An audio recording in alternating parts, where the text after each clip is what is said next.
In a nation divided by red and blue, we at Core Values want to lead from the front. We want to bring both sides together and help create a unified purple nation.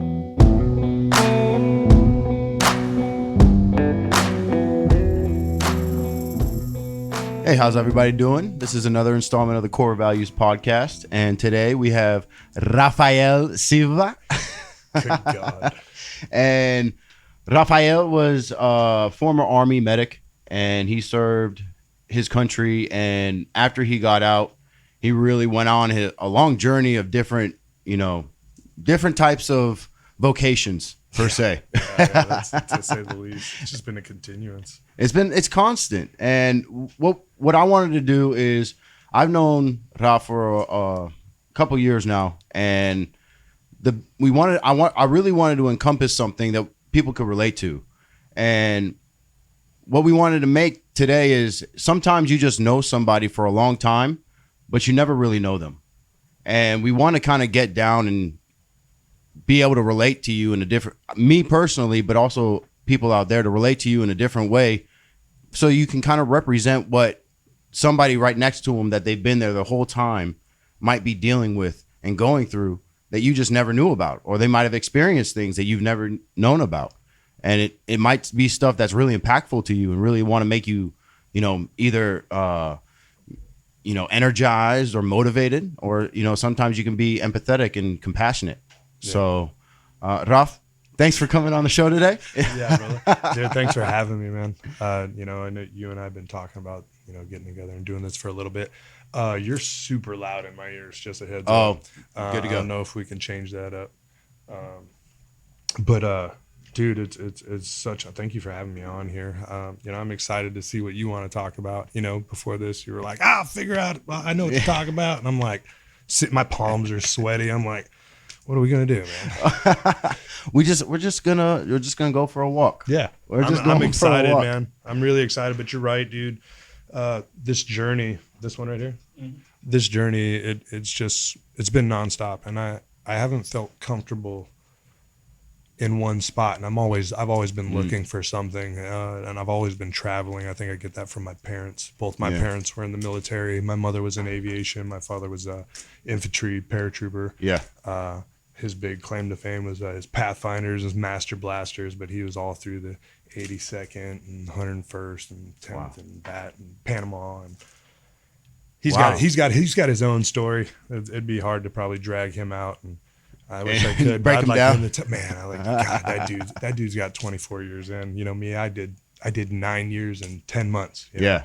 I feel like I've done a shadow, compared to what we're listening to. And it was different times, though. Oh yeah. Oh, 100%, totally different 100%. times. Oh yeah. No, I'm not knocking it. Yeah, it's crazy. I like to joke around. We talk about like the Desert Storm guys. They lived. They made that 20 years, but we lived faster, right? We fucking kicking doors hard. Well, we had more tactical gear. We were high speed, heavier, low drag. Back. We also have the same repercussions. We're both we get the disability from it as well. Yeah. But I really want to kind of start things off. And for me personally, just being around you every time we've hung out, and you're always just such a positive person. Everything you do, every time you give me advice or just kind of just talk, it's always positive. And I really want to know, like, a lot of people become positive because of really dark times. What was like, would you agree that that's kind of, the basis for a lot of positivity? Well, mine at least. I was always upset. I was even upset about people, waking up just happy. Yeah. That was a different lifetime, that we lived. Now I am a very positive person because I've done so much research on the psyche, and I've been a part of programs lately, like Mission 22, to do a ton of research and reading on, PTSD and guys coming home from Vietnam and World War II, and every one of them, you find out that, the power lies within, and the one big thing that my buddy Magnus, who is the founder of Mission 22, he was just like, hey, you have the ability to start every day on a positive note. It's you. Wow. And how many mornings have you woken up and you're just like, and then you're already mad about a task that you have to approach, and I've found more positive days. I found more positive days, waking up and trying to be positive and looking at something positive immediately. Yeah. And not waking up and going, oh, my back hurts. Oh, my neck hurts. Dang it, my knee today, Oh, I got to go do something. So your positivity comes from intention. It has to, for me, because I'm such a negative dude in my head. I've always been a negative goer. Like I've always, I'm my worst critic. That got me through a ton of stuff, through the military, through college football. It got me through high school. It got me through a lot of spaces. Was me being super critical of myself, where I just, the outside world meant nothing. I just go through them, It's good stuff. Well, having that mental strength is really what sets you apart from others in every field that you've been in. Like you have a different mentality when you go into things. It's almost like you're going to accomplish it. Yeah, I've had that again. That was a continuing thing, just with different stories. I've never been the biggest. I've never been the fastest. I've never been the strongest. Even when I played offensive line, I was 330 pounds. I had 2 tackles that were 6'8", 345 pounds. There's always somebody bigger than me. There was always somebody stronger than me. There was always somebody faster. But I kept it in my head that I'm going to be the meanest dude here. Somebody gets on the ground, I might kick him. Like, you want to watch out, dude, because you don't know what I'm going to do. So people were like worried. And that gave me that little edge, that like half-second burst, man, in front of somebody to get them thinking where I'm just attacking, And that kept me alive in multiple deployments, just being angry and attacking. Wow. And now I've changed turned the corner. One, I got accidentally retired from the military. I became a father accidentally. and you can't, once you start seeing that you can't live that life like that anymore, that you're now in charge of raising a little animal. Yeah. Breath is like, you don't even know if it's okay for them to exhale, because you're like, they're not going to breathe. Yeah. And that's one big thing that I attribute to this next step in my life after the military, and me being so positive, is that that dude, he saved my life, and coming in, you wake up and you're like, oh, you can't be a rage monster. You got to show this kid positivity. You got to show him how to act, right? So do you feel like you had a defining moment that made you this way, to be positive? Oh yeah, a few. Quite a few. Could you just, if you're okay, would you be able to name just a couple defining moments where you felt it really changed you from a negative to a positive person? The way I approached the world, COVID shut everything down, right? Yeah. We were stuck with ourselves. I had just started a beautiful relationship that I didn't know anything about. And it made me do a lot of internal thinking. I woke up one morning and I was listening to I woke up one morning, listened to a 4-year-old screaming and 2 dogs in the house that needed to go out, and I almost snapped, and I was just like, I was like, I'm about to snap on a 4-year-old. This isn't a 26-year-old private that knows what the hell he's freaking dealing with, and I was like, oh, I can't operate like this. I need to stop. I need to breathe. I need to think. I need to understand what I'm dealing with, because that rage monster is just no longer needed in this world. Yeah, that's a great example. And I've also heard, taking it to the extreme, Mike Tyson say that he's scared of the man that he used to be. 100%. And because if I was around a 4-year-old like that, I would reach out, smack the crap out of a kid, Yeah. And the screaming drives me up a wall. I have a lot of PTSD from treatments, kids that I've treated downrange, and it just climbs up my neck, and I just want to strangle something, just get it to stop.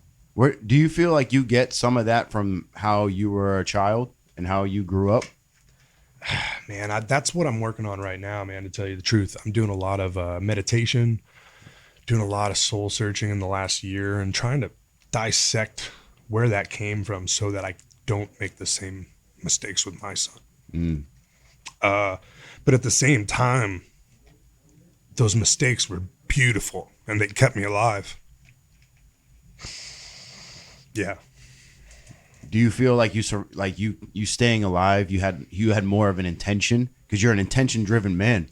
Do you feel like now you had an intention of now you have to accomplish this, or you have to keep pushing towards being that example that you've always wanted, or being able to fill those voids of childhood that you're just like, man, I don't want to do that.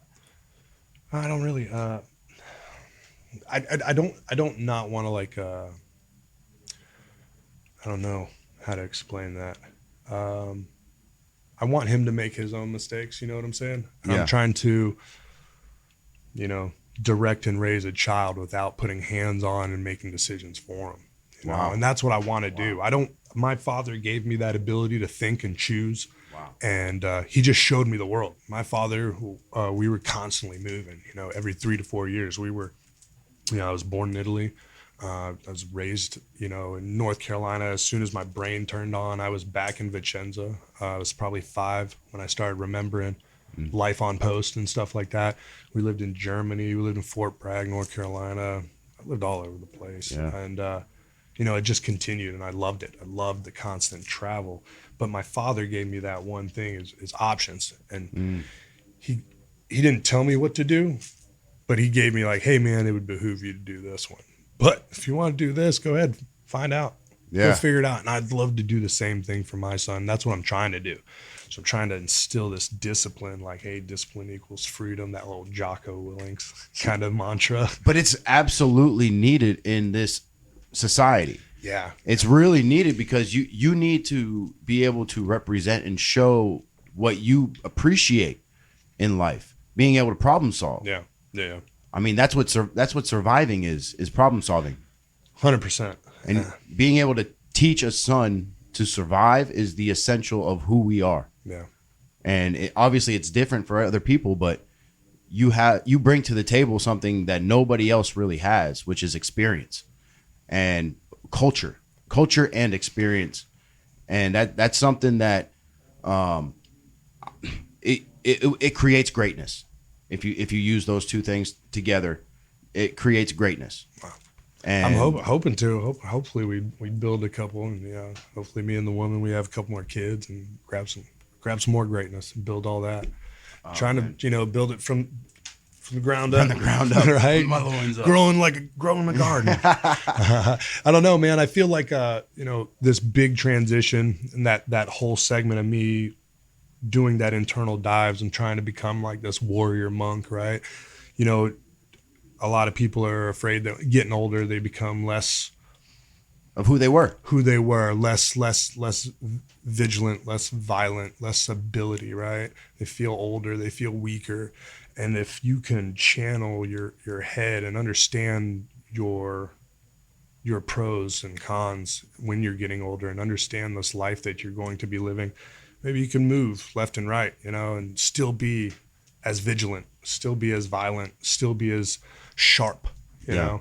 I think the biggest thing that people are afraid of, they don't realize that the older you get, the better your timing becomes. Yeah. And timing is everything. It really is. And that's a lot of my sitting back and watching, Yeah. But, and positivity comes into that, man. And it doesn't let you become super aggressive and hyper vigilant and gotta go now. Being positive and understanding to stay in the moment and watching for those moments, watching for those times, right? Yeah. And not missing your life. Yeah. That's a big thing that I've been working on the past 2 years, man. Not missing life. You speak your life. Your words are bond, man. Well, more because like me being a paramedic, I've seen life extinguished like that. Well, hold on. Let's get into that. I want to talk more about that, yeah, brother. We could talk what was that like? What was that like? Seeing people die in your arms. The die in your arms. That's so stupid. What is it? In my arms. No. Okay, You're dying in your arms because you are saving their life. That's the hard part. I have one really bad one. Out of 14 U.S. combat casualties, only lost one guy. I'm not really ready to talk about that one. Okay. But there's a couple of foreign nationals that I treated that you see disappear, but as long as you've done everything you can, everybody that I've worked on that extinguished, I did everything I could. Wow. And I feel good about it inside. Doesn't mean it's not there. You know, those faces are still there. The sounds, smells, it's all still there. But once you realize the body is just it's a machine. And when that life extinguishes, it's quick to turn off, man. And I've been on top of people, when they extinguish, and there's no essence. I don't feel different. It was a machine that was working, and now it's a machine that's not. And it's, to me, I don't want to spoil that time that machine is on. So like, you know, I don't want to be angry and aggressive and moving tactically anymore. I want to enjoy the world, enjoy this life that I've cultivated around me, you know. But being that paramedic, man, it gives me that security, that love for that life now, man. It's a different ball game. Wow. And I think Wow. I think it definitely gives me a different edge, like on the positive note, where I can be positive and I can use that positivity with like love. My boy Magnus has been pushing that. He's like, well, try and do jujitsu with love, you know, love for that person. Love is more powerful than hate. And I've been trying to, you know, do that whole twist. And being a paramedic, it gives me that insight on that life, that real world, right? There's the fairy tale of people, you know, going on and living their lives together. But there's also true stories of life ending at 27. And, you know, and there's definitely 3 days that I escaped. And that's why I'm just happy to be here every single day, you know. Wow. Every day's on credit. Yeah. Well, we shouldn't be here. No, I shouldn't. I know that. There's 3 times I know for sure I shouldn't be here. And what's scary is, you know, you go through those things and you don't realize like, oh, I shouldn't be here. You're like, oh, whatever. You know, it is whatever. And then it gets to a point where like, no, maybe this is meant to be something bigger than I thought it was. Yeah, it doesn't leave me. It's every morning. Yeah. It's every morning. I'm every like, day. It's a lot to swallow. I mean, it's not necessarily a responsibility, but you feel like a weight, like there's something that's inevitable, and you're somebody's keeping you on this path to accomplish something, and you don't know what it is, but you just know you just have to keep going. Right. Do you feel that going into the military, you were kind of like prepared for it? Oh yeah, man. My military career, I told you, man, I was the worst soldier. I was the worst soldier. That's another, you know, I was a great medic. I was great tactical. You know, everybody wanted me because I could carry everyone. I didn't skip leg day. You know, and everybody loved me, man, because I was hot. I was on it. I was always teaching somebody. I was learning something, learning some new technique that everybody was like, oh, I could use that in the field. And I kept a lot of people alive, so everybody was like, I want to die. But sorry. I got off track. You're good. Were you just being prepared for the military? Yeah, man. And when I went into the military, like I just knew I wanted to get out of Erie, Pennsylvania. I was done playing college football, and I was like, I wanted to join the Army. I got an option 40 contract to be a medic. I was really good at like the body and the ergonomics. I love sports medicine and shit. I was like, I'd be a medic. Let's see where this goes, man. And I was able to focus on becoming a medic and not so much like the military, blah, blah, blah, blah, blah, the dog and pony show and the crazy drill sergeant bit, because I grew up around the military. I wasn't afraid of people yelling. Yeah. I'd been yelled at my whole freaking life. Sometimes not even in English, you know, sometimes in Spanish, sometimes in German, sometimes in Italian. Oh man, I had a horrible nun in Italy. Dude, that was rough. But dude, at that point, I got into the military. I was like, whatever. Our schedule's done. We're getting paid in 2 weeks. We got food every, 3 times a day. People were freaking out. And I'm just like, I'm hanging out. And I just studied becoming a medic. Wow. I was like, okay, this is my new thing. I played college football and Where at? as an offensive lineman, so I always like protecting people. So that's kind of how like the segue into medic. Wow. Yeah. That's perfect, actually, if you think about it. So it was my new way of like taking care of people. And in college, I played offensive line, protecting running backs, fullbacks, quarterbacks. Yeah. And now I wanted to be a specialty. I didn't just want to be a grunt. I didn't want to be an infantryman. My father was an infantryman. He told me, "Okay, I'll back you. You want to go into the military? Just don't be infantry." And I was like, "Oh, dang it! Like I want to get to the front lines. Like I don't want to sit here and be an MP. I don't want to be a cook. Nope. I want to do something. I want to travel. I want to get into something stupid." So I was like, what else can I get into the front lines? Becoming a medic. Oh, sports medicine. Let's get into this. Let's see where it goes. And man, that's all I did for just 6 to 8 months. It was amazing.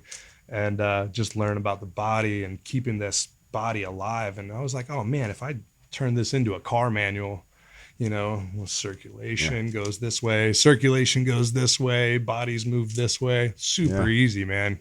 And man, I've just always had the affinity for just keeping the body alive, the ergonomics of bodies and how it moves and keeping it attached and ligaments and muscles. I've just always been infatuated with it. And it gave me a ton of knowledge, to move around the world, and that's applicable everywhere. It's knowledge that you can use in any country. I was able to volunteer for multiple jobs. I was obviously I was a combat medic for an infantry unit. I was combat medic for a LURS team. I was medics for MIT teams. The beautiful thing about the medic in the Army is you can volunteer for everything. Anything that happens, they need a medic. I volunteered for Antarctica like every time, and I never got that one. I was about to say, what was that? That's the only continent I haven't set foot on. Wow. But we're going to do that soon. But being a medic's been a trip, man. And everybody loves a medic. Yeah. You get out of like stupid 24-hour duties, like CQ desk half of the time. So I got a mission on Friday, man. You want me to do it Wednesday? I got to prep on Thursday? Nah, dog. It's all right. And so, somebody else got CQ. Yeah. Doc's mission essential. I probably did maybe an eighth of the CQ that I probably a regular soldier should have. Oh my! That's an envy of mine. But that was the beautiful thing about being a medic. You got it though. But we also get motherfuckers, knocking on our door at 1:00. Hey Doc, I need you to look at this. Where did that come from? That wasn't at dinner. or the IV in the morning, bro. IV, yeah. That's the essential game life changer. Especially after Oktoberfest, baby. Dude, I had a whole hotel room full of dudes just IV'd out. At least 5 of them. It was awesome. So how long after you joined did you get your first deployment out? Man, it was immediate. Wow. Yeah, it was kind of crazy. So 2007, joined the Army, went to Sand Hill. Sand Hill, Georgia, and I was in training from Sand Hill to Fort Sam, and then I came back to jump school. Was probably about a year, and then I got dropped from jump school because I wasn't able to do 42 push-ups at the time. Hey man, you know what? I wish I could go back and hug that black hat. Yeah. I was doing 100 push-ups at the time. All 5 medics that showed up with me, they're like, Silva couldn't do 42 push-ups. And I was like, you know what? I was so pissed. I was so pissed. All these guys are going to Ranger Bat and they're like, yeah, you're going to needs of the Army. But you know what? Lo and behold, man, all 3 of those medics, not one of them got tabbed. They went to Ranger Bat. They did a deployment, got out.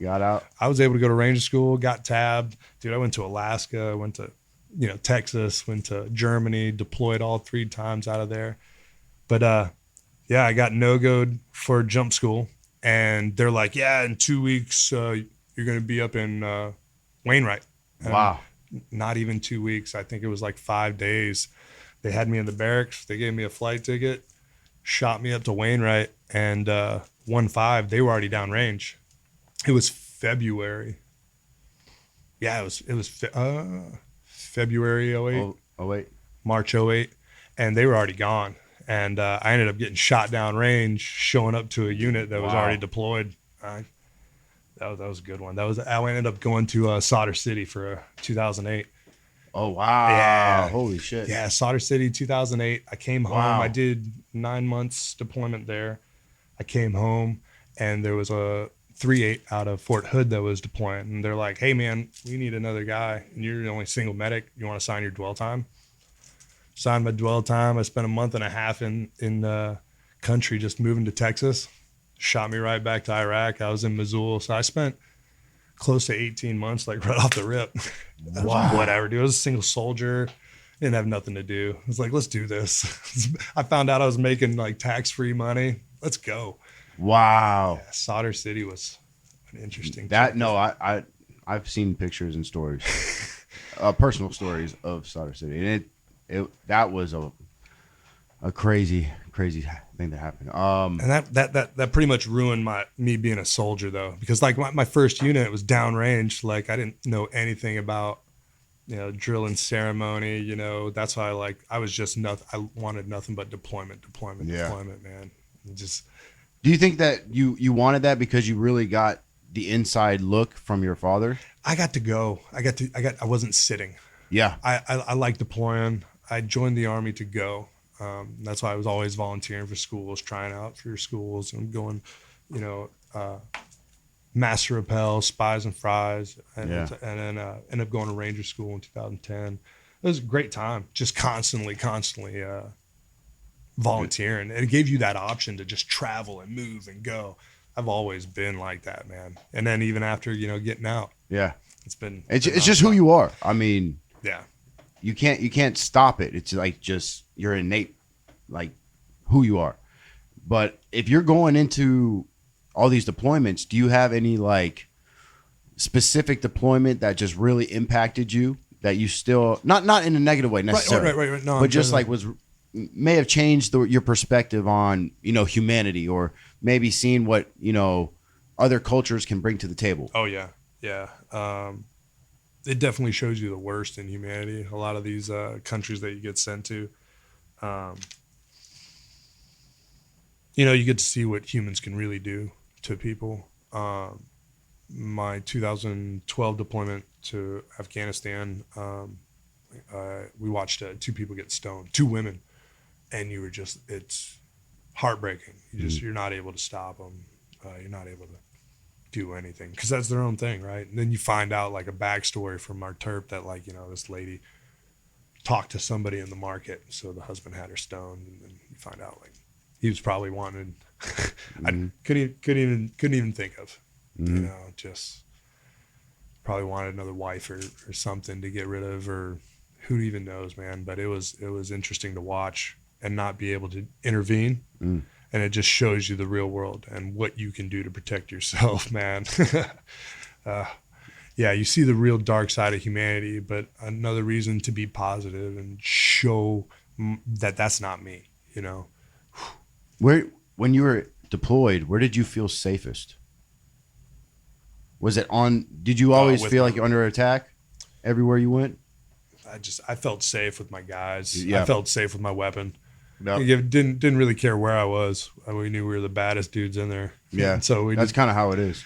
And I never once felt not safe, if that feels weird. I think about, the 2 interactions before my 27th birthday that I 2 different firefights that I shouldn't have made it out of. And I wasn't even scared at the time.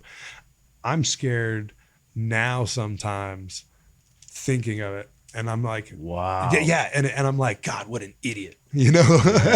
How many times I ran, I'm up, they see me, I'm down. Yeah, that works. Oh my God. No, thank God they weren't aiming, Yeah, I mean, hindsight. Yeah. And it scares you to the core afterwards, thank God. And right now it's just wow. Trying to, when I relive that stuff, I'm like, God, how was I not scared? What an idiot. But it's how I survived, being super critical and sitting there to my training and to my own knowledge, stick to my guns, keep my blades towards the enemy. It's the only reason that my SAPI caught a 7.62, as I got super lucky, but that was because of my training and my consistency. But now I think of it, I'm like, why'd I even poke over that barrier? Oh, I had a mag change. But that's the you know, the debrief. Yeah, You know? and it really is, and it's funny how at the time, man, there was nothing. I was just go. Yeah. It was go, attack. We're being attacked, attack. You know. And did you feel that when you got closer with your boys or your team that was there, did you feel that it really was something that you could explain to other people, or do you think could you only speak about that amongst your team? Like No. those types of experiences, firefights. Yeah, it's tough to talk about firefights or anything like that when you know there's somebody's never been into one.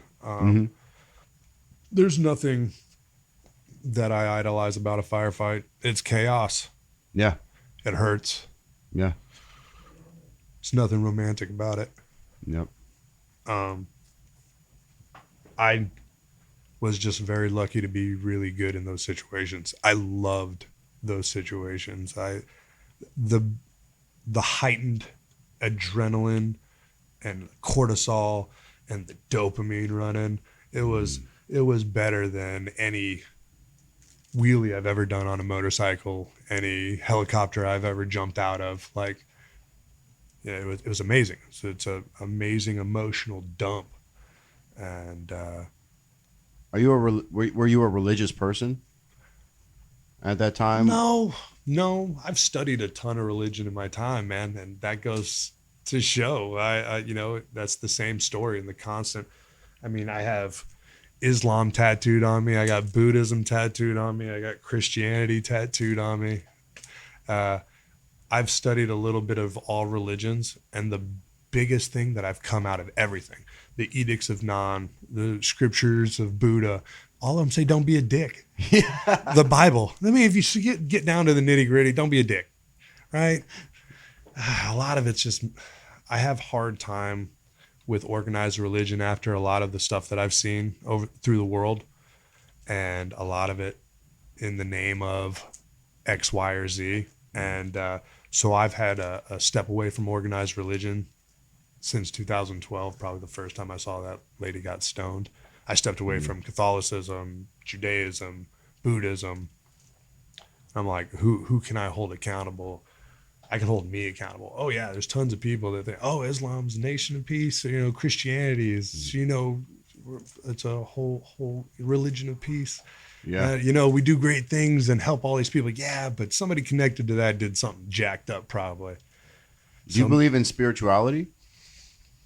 I don't really understand that. As in necessarily like a belief in something extra or metaphysical, something above us, Like a higher power. a higher power, I a hope universe. so, man. But I've never dabbled into it.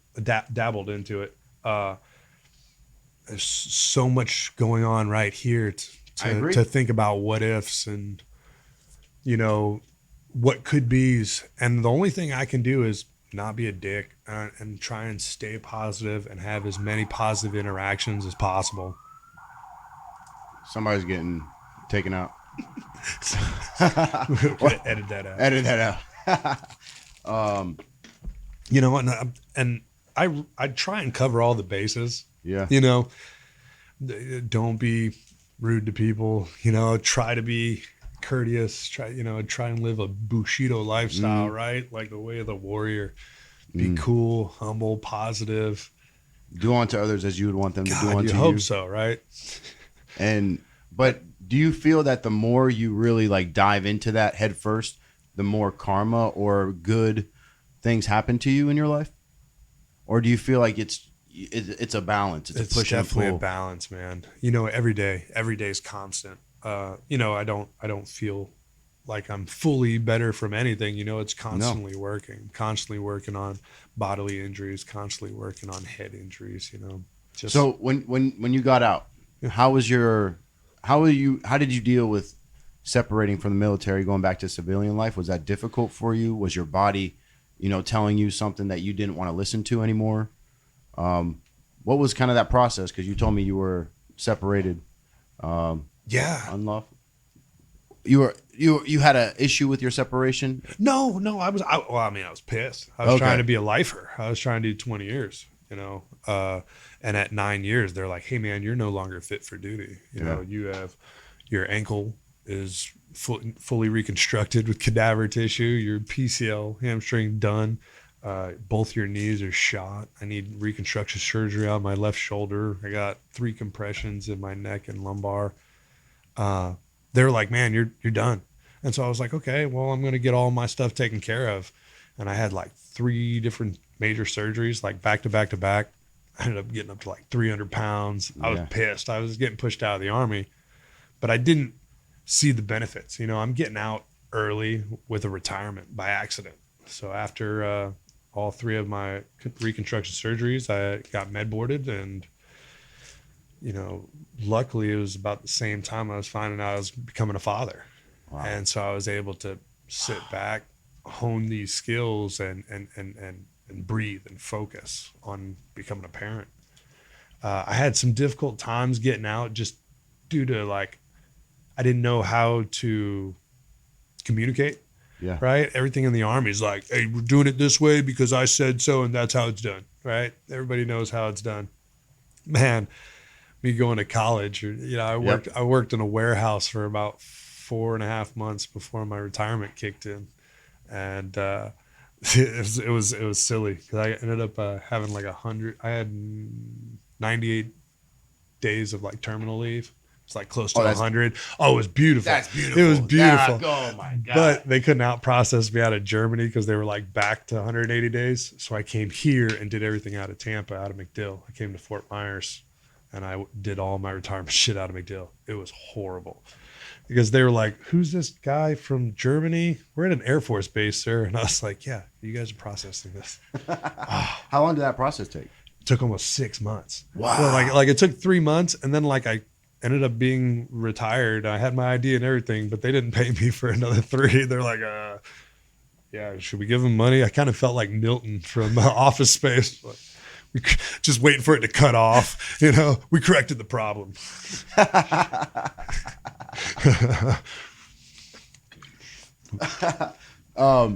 My bad. You got me. No. Milton got me.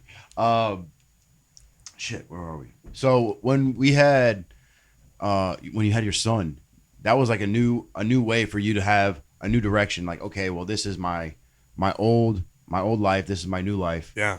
And you invested in yourself to become a great father. And from what I've seen, I mean, you've been the example of what a good father is. And it's just because you care, and you care so much. You do everything you do. It's like with that in the back of your mind is, your kid. Yeah, my kid, then my woman, and then the house. You gotta. That's my tribe.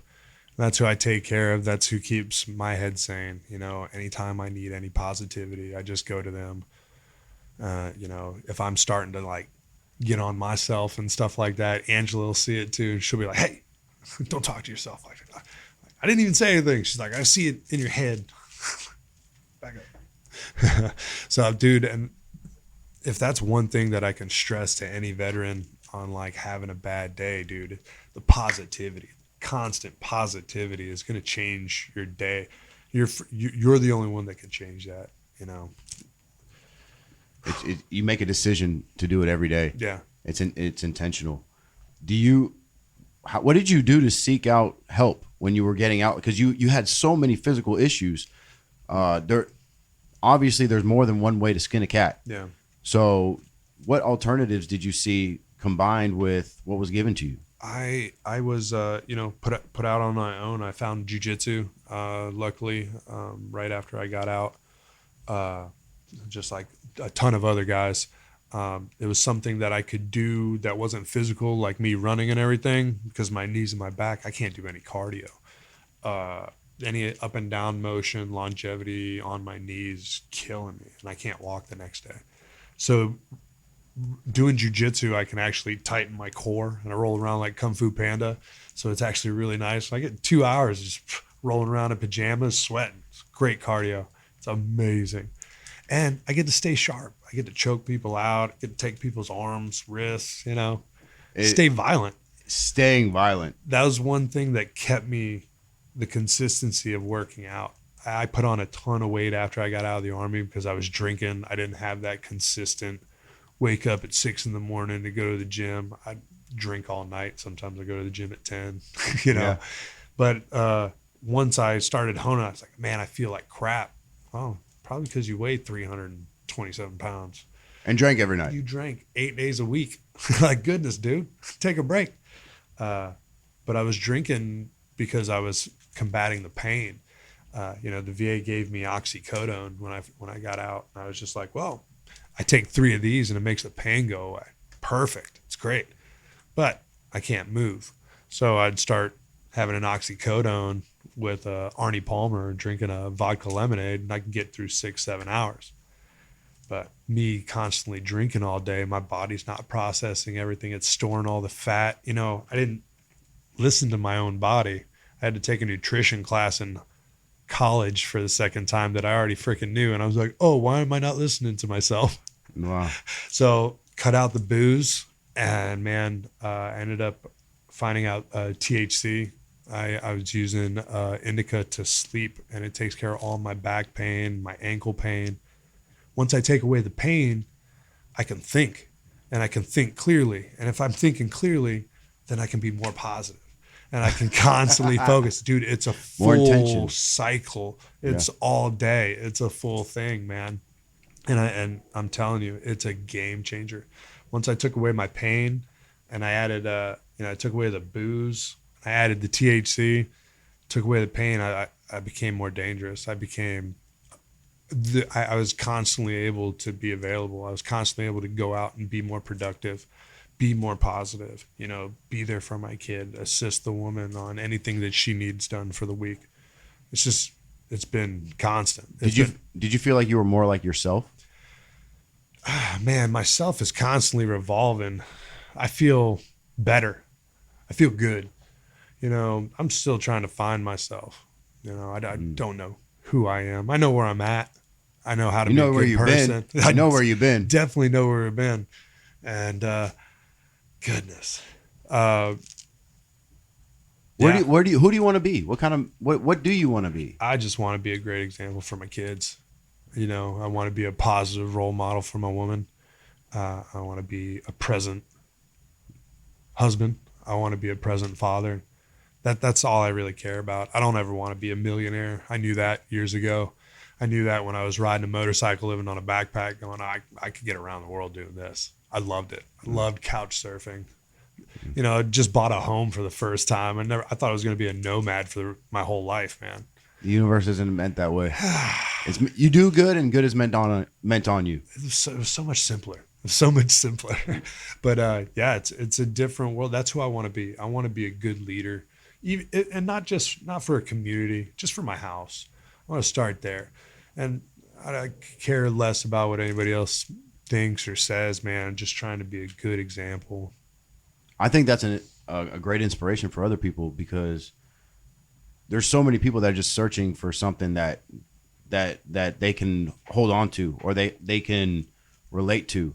And when you have somebody who's positive, you want to be positive. You just don't know how to be positive. And it's almost like if you are who you are, I mean, it is what you choose to be. People can look at that and be like, man, I wish I was more like that. I mean, as much shit as you've gone through to get to that point, people can look at you and be like, man, I really envy that. That's something that I always wish I could have. I hope nobody's envious of me, man. I the positivity. I hope they're able to see that and like just jump on board and do their own thing. Mm-hmm. I never want to be involved in somebody else's situation, man. I just wish I just hope that we can all be positive to each other, man. And that's such a good difference. I wish I could stress it enough, man. Well, so just to get like your idea, what do you think is missing in society right now? I don't know, man. I'm the wrong person. I'm the wrong person to ask that, dude. What missing in society? That's the last thing I've got my pulse on. Yeah. My finger is on my own pulse. missing in society is leaving each other alone. Like, wow. wow. That's a great actual, statement. And it's so sad. Like as soon as as soon as you disconnect from social media and you get into the real world, you find like people are actually cool and kind of like not confrontational and just want to get through the day, man. And man, people staying out of each other's business, would be what I would ask. And the nice thing is, I don't know if it's my stature or my situation, but nobody's in my business. And I like that. I like to keep it that way. And I just, wish everybody could just not worry about everybody's outside and just be at peace with themselves for 10 minutes, man. It'd be such a great start to the day. Look inside before you look outside. Or get right with yourself, before dealing with the outside world. Because if you're not right, man, how are you going to help others? How are you going to lead others? How are you going to... Well, they do. They just do it in the wrong direction. They mislead. They misdirect. And that's the problem, is you have a whole bunch of people misdirecting a whole bunch of people, and nobody knows where to go. Nobody knows where to go. It's just, okay, well, he's telling me to go left. He's telling me to go right. I'm trying to go up. He's telling me to go down. What are we doing? Yeah. Dude, I just be happy with yourself. If you can just be happy with what you got. And I know there's so many people that just want more. That's exhausting. Well, it's because you're never satisfied. I feel a lot of people aren't, nowadays, that they always want that constant reimbursement. Is it reimbursement? Constant. Instant gratification. Instant gratification, yeah, but like they need something more. They need something new, right? A new passion, a new pursuit, a new objective, goal, or country to conquer. Yeah. When did you feel like you could actually kind of help others? Like when did you feel like you could start communicating the way that you were feeling to help others? Just recently, actually, a couple guys were just like, "Man, you should talk to more people." I don't really care to, man. I'm still working on myself. I still don't think I'm like 100% ready for that, but I know, like, going through a lot of the books that I've read, War in the Soul is one of the books that Mission 22 gave me. Dang, I wish I had that author. It's on my phone. But man, you just reading, doing a lot of that knowledge in the last 2 years, that insight, man, just once I figured out my own problems, I'm not trying to help anybody. I've just been talking to people about like how I've been helped. Just it shows maybe a roadmap, and it's not for everyone. I've talked to Leos, I've talked to paramedics, I've talked to firefighters, and we don't really see on the same level. A lot of our issues are different. We all have different coping mechanisms, but all I can do is show how I've gotten better, and focusing on myself. It's just taking a break, taking a knee, finding out, what issue is the day. Is it my back? Is it my knee? Is it my head? If you can start your day off and figure out and be okay with you, then the next step, moving out to that day, getting the dogs right, getting the boy right, getting everybody out the house, just little steps, and if I can show people that, and maybe they can take some of that and add that into their own life, you don't have to get up and just run right out the door. I do think that's what makes you special, though.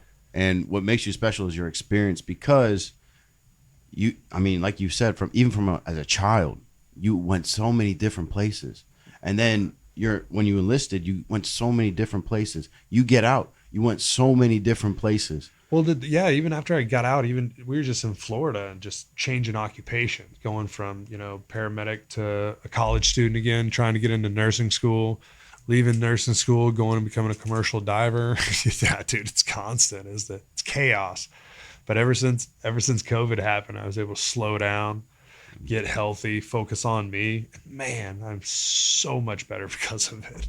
So much better. Do you think that there's a way to slow down earlier in life? No, man, I don't think so. One of my buddies was asking that question. He's like, if you could go back to 2007, 2008, 2009, when I was in between my Solder City and Missoula deployment, he's like, what would you tell yourself? Would you tell yourself anything that, you could maybe help yourself in the future? I was like, there's nothing I would have listened to, man. Dang, that's a tough one. 20 years, high on testosterone and drinking rage, like, man, it's hard to tell yourself something back then. What I would tell you is like, hey, breathe. Don't forget to live. Don't forget the world around you. Would you tell that person like you have a reason to do stuff? Like that's your reason for living? Like if you are meant to be a great father. If you told yourself that back and then, would it motivate you more? I don't know, man. I wasn't. It's a different. You're a different person. I was a different. You're a totally animal. different person. Yeah. I don't live in that backwards state. Like what if when if that happened, if this happened, what would? Man, that's difficult. That's a rabbit hole. It's that's a rabbit hole for me. No, because there's so much in front of us and so there much is. that we're doing that I can't look back. No regrets, man. Regrets. You know what I'm saying? No regrets. But no, I live by that as well. I accept everything that's happened and really want to show that I have more, like you said, intention to be better. Yeah. And to progress or develop into a multifaceted being instead of just being a one-trick pony. I don't want to settle. I feel like if we're going to be better as people, we need to be more encompassing. We need to be more inclusive instead of exclusive. And obviously where's your ethnicity again? I'm Hispanic, Irish, German, Italian, Pacific Islander. I'm a mutt. I am a mutt, but my closest background is Colombian and Irish. Because my opinion, you just fit in every demographic. It's pretty easy when you're a child of the world, man.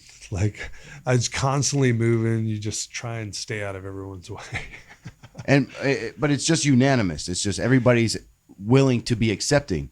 Yeah. And I think it's because you really show that that's who you are. But I mean, I also just stick to that whole mantra of don't be a dick. Don't be a dick. And the only time I've ever been a jerk to people is, man, I got something first. I really do believe that.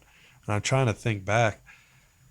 Oh man. And I try and just have as many positive interactions with people, and hopefully that just resonates. Bam, Yeah. That sonic boom. It comes back. I want to start winding down. You really just touched me a couple times. I mean, I got teary eyed a couple times when you were talking, and it was really. I'm so happy that I got to see a part of you that I've never really seen before. Do you have anything that you would like to say to anybody that would really help shine a light on where they can go to seek inner peace?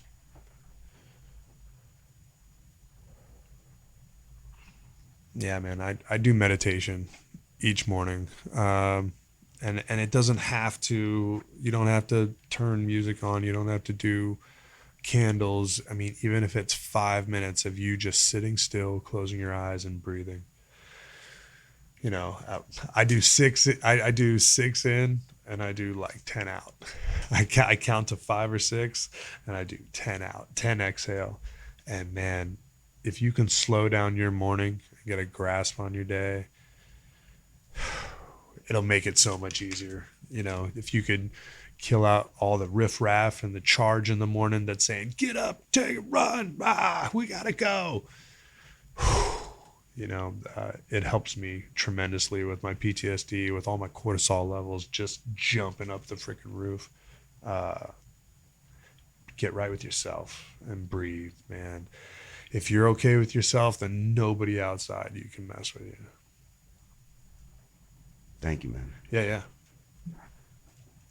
Well, this was another installment of the Core Values Podcast. When you're out there living your core values, remember, impossible dreams become impossible realities. Take care, and we'll see you next time. Over and out. Thanks for listening to Core Values. While we aim to represent all branches of the military, we can't do it without you, our listeners. Want to be on the show or know someone who should? Reach out to us on our Instagram at Core Values Official or on our website at corevalues.io. Thanks for listening, and remember, impossible dreams can become impossible realities.